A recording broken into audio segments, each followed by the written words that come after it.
The use-mention distinction is a foundational concept of analytic philosophy, according to which it is necessary to make a distinction between using a word and mentioning it, and many philosophical works have been vitiated by a failure to distinguish use and mention. The distinction is disputed by non-analytic philosophers. The distinction between use and mention can be illustrated for the word cheese. Use: cheese is derived from milk. Mention: cheese is derived from the Old English word size. The first sentence is a statement about the substance called cheese. It uses the word cheese to refer to that substance. The second is a statement about the word cheese as a signifier. It mentions the word without using it to refer to anything other than itself. Grammar: in written language, mentioned words or phrases often appear between quotation marks or in italics, and style authorities such as Strunk and White insist that mentioned words or phrases must always be made visually distinct in this manner. Used words or phrases do not bear any typographic distinction. In spoken language, or in absence of the use of stylistic cues such as quotation marks or italics in written language, the audience must identify mentioned words or phrases through semantic and pragmatic cues.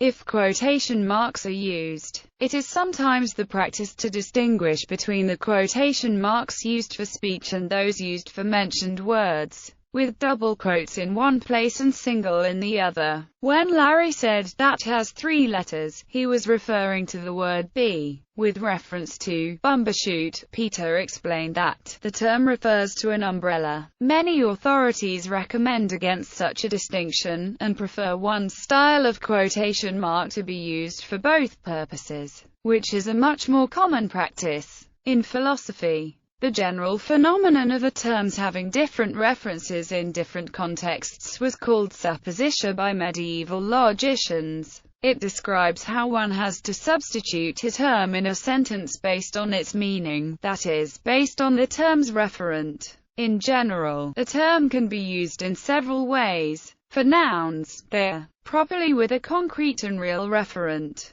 That is my cow, properly with a concrete but unreal referent. Santa Claus's cow is very big, properly with a generic referent. Any cow gives milk, improperly by way of metaphor. Your sister is a cow, as a pure term. Cow has only 3 letters. The last sentence contains a mentioned example. The use-mention distinction is especially important in analytic philosophy. Failure to properly distinguish use from mention can produce false, misleading, or meaningless statements or category errors. For example, the following correctly distinguish between use and mention. Copper contains 6 letters, and is not a metal. Copper is a metal, and contains no letters. The first sentence, a mentioned example, is a statement about the word copper, and not the chemical element.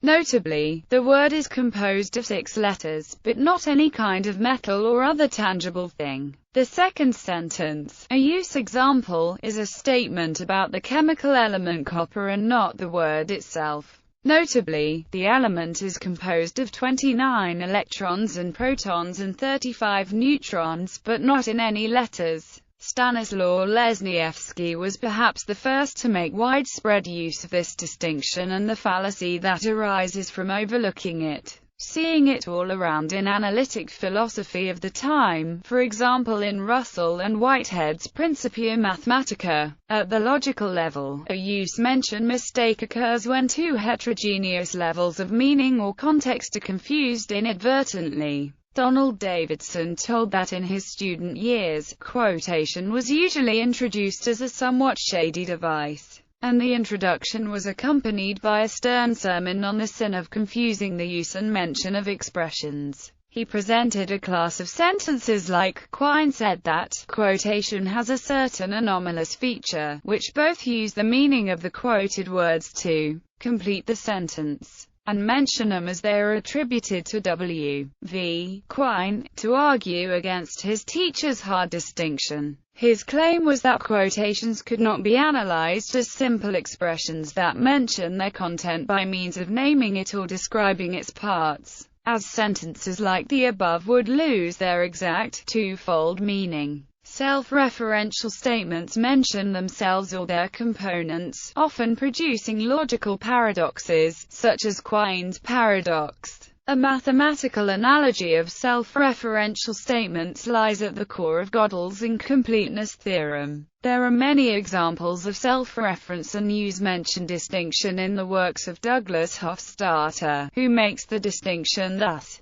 when a word is used to refer to something, it is said to be being used. When a word is quoted, though, so that someone is examining it for its surface aspects, it is said to be being mentioned. Although the standard notation for mentioning a term in philosophy and logic is to put the term in quotation marks, issues arise when the mention is itself of a mention. Notating using italics might require a potentially infinite number of typefaces, while putting quotation marks within quotation marks may lead to ambiguity. Some analytic philosophers have said the distinction may seem rather pedantic. In a 1977 response to analytic philosopher John Searle, Jacques Derrida mentioned the distinction as rather laborious and problematical.